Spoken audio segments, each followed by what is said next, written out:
2.2.5 함수는 스택을 이용한다. 이번에는 함수가 스택을 이용하는 구체적인 방법에 대해서 알아보도록 하겠습니다. 일단 메인 함수가 있습니다. 이 메인 함수의 메모리를 계산해 보면은 내부에 플로트형 4개의 지역 변수를 선언하고 있습니다. 그리고 리턴을 하고 있습니다. 그렇기 때문에 이 메인 함수의 메모리는 총 20바이트의 메모리로 계산을 할 수가 있습니다.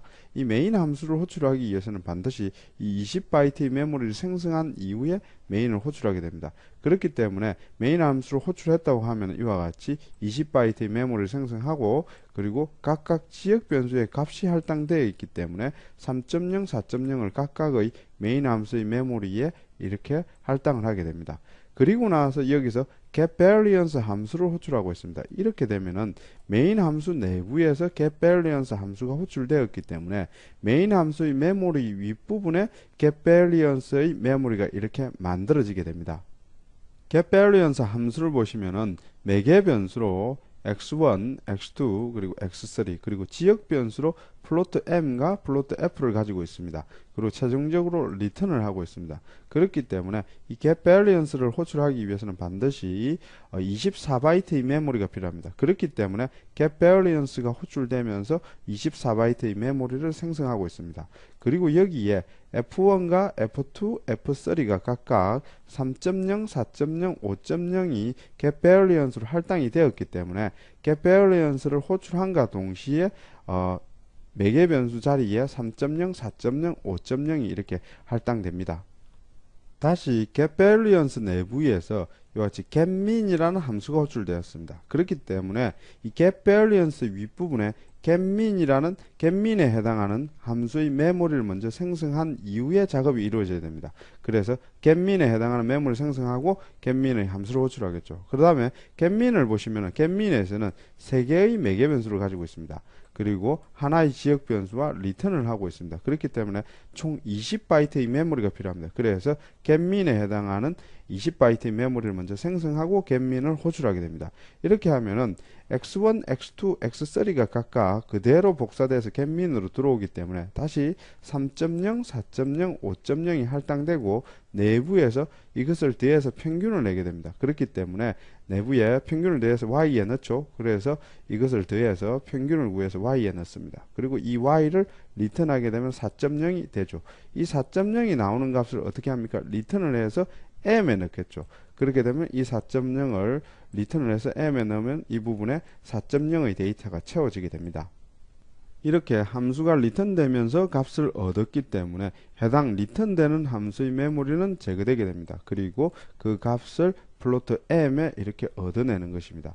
그리고 다시 여기 보시면은 getMin을 그 뒤에 다시 호출하고 있습니다. 이 앞에 있던 getMin의 메모리는 제거된 상태죠. 그리고 나서 getMin을 다시 호출하기 때문에 그 윗부분에 getMin이 원래 있던 자리에 다시 getMin에 해당하는 메모리를 생성을 합니다. 그리고 getMin에 해당하는 작업을 한 이후에 그 결과값을 f로 얻어내게 됩니다. 결국 f로 리턴되면서 그 결과값을 이렇게 받아내기 때문에 이 메모리를 제거한 이후에 그 결과값을 다시 받아내게 됩니다. 그리고 나서 getVariance 내에서 f를 리턴하고 있죠. 이렇게 되면은 getVariance에서 리턴되는 값을 main의 var로 이렇게 할당하게 됩니다. 이렇게 그렇기 때문에 f의 값을 여기서 리턴하게 되면은 그 리턴된 결과값이 main의 var로 들어가겠죠. 이때 getVariance에 해당하는 getVariance 함수가 리턴되면서 값을 반환을 하기 때문에 이 getVariance에 해당하는 함수의 메모리는 제거되게 됩니다. 결국 이 var의 main의 var의 값이 할당되면서 getVariance의 이 메모리 또한 제거되도록 되어 있습니다. 2.3 값복사 2.3.1 기본 데이터 타입의 값복사. 먼저 여기서 값복사의 개념에 대해서 알아보도록 하겠습니다. 이 값복사는 특별한 개념이 아니라 값이 메모리끼리의 값이 어떻게 복사되는지 그것에 대해서 정의를 그냥 값복사라고 내리고 있습니다. 일단 값복사라는 것은 두 개의 메모리가 존재하고 그리고 한쪽 메모리에 있던 값을 다른 쪽으로 그대로 그 값만을 복사하는 행위를 값복사라고 합니다. 예를 들어서 여기 보시면 int a 이꼬르 5라고 있습니다. 여기 보시면 int a 이꼬르 5라고 해서 5의 값이 a의 메모리에 들어 있습니다. 그리고 int b라고 했기 때문에 메모리는 생성된 상태지만 값은 없는 상태입니다. 이 상태에서 b 이꼬르 a라고 하면은 B 이꼬르 A라고 하면 A에 있던 게 B로 할당이 됩니다. 그렇기 때문에 여기 보시면은 A에 있던 게 그대로 B로 할당이 되는데 여기서 이 값 5라는 값을 빼와서 B의 메모리로 그대로 복제를 하는 것이 바로 값복사입니다. 그래서 결국 B에는 5의 값이 즉 A에 있는 값을 그대로 비트들의 값을 그대로 복사해서 B로 복사하는 행위를 값복사라고 정의를 내리고 있습니다. 2.3.2 함수 호출에서의 값복사. 이번에는 함수가 호출되면서 발생하는 값복사에 대해서 알아보도록 하겠습니다. 먼저 함수를 보시면요. sum이라는 함수가 있습니다. sum이라는 함수는 매개 변수로 a와 b를 가지고 있으며 더해서 c에 넣고 그리고 이 c를 리턴하는 단순한 합을 구하는 함수입니다. 그리고 메인 함수를 보시면요.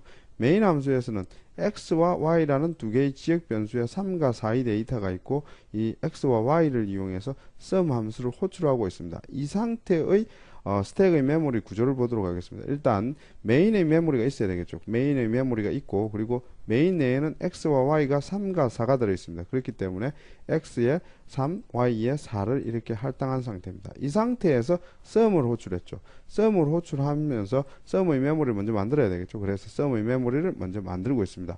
sum은 int a, int b, int c, return까지 총 4개의 메모리입니다. 이 상태에서 x와 y가 int a와 b 자리에 이렇게 할당이 되었기 때문에 여기서 x는 int a 자리에 그리고 y는 int b 자리에 이렇게 각각 할당이 됩니다. 여기서 우리가 생각해 봐야 되는 것은 int a와 int b 그리고 int x와 int y가 누구의 메모리냐는 것입니다. 여기서 int x와 int y는 메인의 메모리입니다. 그리고 int a, b는 sum의 메모리입니다. 즉 int x에 있는 메모리 값 3이 sum의 메모리에 있는 int a로 그대로 값복사가 된 것입니다. 그리고 마찬가지로 int y가 그대로 int b로 그대로 값복사가 된 것입니다. 이와 같이 두 개의 함수가 있고 다른 함수를 호출할 때 값을 전달할 때 단순히 그 값을 복사를 해서 즉 값복사를 해서 전달하는 방식을 call by value 방식으로 합니다. 즉 여기 보시면은 int x와 int y의 값을 그대로 다른 메모리로 복사를 해주면서 이 sum이라는 함수를 호출했죠. 이렇게 호출하는 방식이 바로 call by value 방식으로 함수를 호출하는 것입니다. C 언어에서는 기본적으로 call by value만 존재합니다. call by point가 존재하는데 결국 포인트의 주소도 값복사에서 의해서 전달되기 때문에 C 언어에서는 기본적으로 call by value에서 함수가 호출된다고 생각하시면 됩니다. 결국 여기에 값복사의 예를 보시면은 x에 있는 값이 a로 그 다음 y에 있는 값이 b로 그리고 결국 sum의 결과가 z로 이렇게 복사가 되는 행위 자체가 하나의 값복사에 해당합니다. 그리고 실제 메모리에 값을 집어넣는 행위 자체가 하나의 값복사입니다. 그렇기 때문에 x 이꼬르 3이라고 했을 때 그리고 y 이꼬르 4라고 했을 때 c 이꼬르 a 플러스 b라고 했을 때 이것도 실제 값복사의 원리에 해당합니다. 2.3.3 구조체의 값복사. 이 값복사가 아무것도 아닌 것처럼 생각될 수가 있는데요. 이 구조체의 값복사를 보면은 값복사의 위력을 알 수가 있습니다. 먼저 기본 데이터 타입 앞에서 배운 기본 데이터 타입 값복사를 보시면요. A에 5가 들어있고 B를 선언하면서 A의 값을 B로 그대로 값복사를 했습니다. 이렇게 되면은 A와 B의 두 개의 메모리가 더 존재하면서 A에 있는 값 5를 빼와서 B의 메모리를 그대로 복제를 하게 됩니다. 다음으로 구조체의 값복사를 보시면 일단 person이라는 구조체가 하나 있습니다. 이 person은 새로운 사용자 정의 데이터 타입, 새로운 데이터 타입입니다. 그리고 총 24바이트의 메모리 크기를 가지고 있는 새로운 사용자 정의 데이터 타입입니다. 이것을 이용해서 두 개의 변수를 이렇게 선언합니다. person t, person s 이렇게 두 개의 변수를 선언하면은 각각 t도 24바이트, s도 24바이트의 메모리를 가지게 됩니다. 이 상태에서 우리는 t의 값을 할당하고 있습니다. 그래서 t의 값을 다 할당한 이후에 t에 있는 값을 s로 즉 s 이꼬르 t라고 해서 값을 이렇게 복사를 하고 있습니다. 이때 한두 바이트가 복사가 되는 것이 아니라 24바이트가 통으로 값복사됩니다. 그렇기 때문에 t에 있는 모든 값들을 그대로 빼와서 s의 메모리로 복제를 하게 됩니다. 이때 구조체가 통값복사 24바이트의 통값복사가 발생하는 것입니다. 결국 기본 데이터 타입과 구조체는 똑같이 값복사가 된다고 볼 수가 있습니다. 특히 구조체의 경우에는 구조체가 100바이트의 크기를 가지고 있다 하더라도 구조체 변수끼리 복제를 하게 되면은 100바이트가 그대로 통으로 값복사가 되는 것도 알아두시기 바랍니다. 그리고 기본 데이터 타입이든 그리고 구조체 데이터 타입이든 값복사를 하기 위해서는 기본적으로 동일한 데이터 타입끼리 값복사가 이루어져야 된다는 것도 알아두시기 바랍니다. 이것으로 2장을 마치도록 하겠습니다.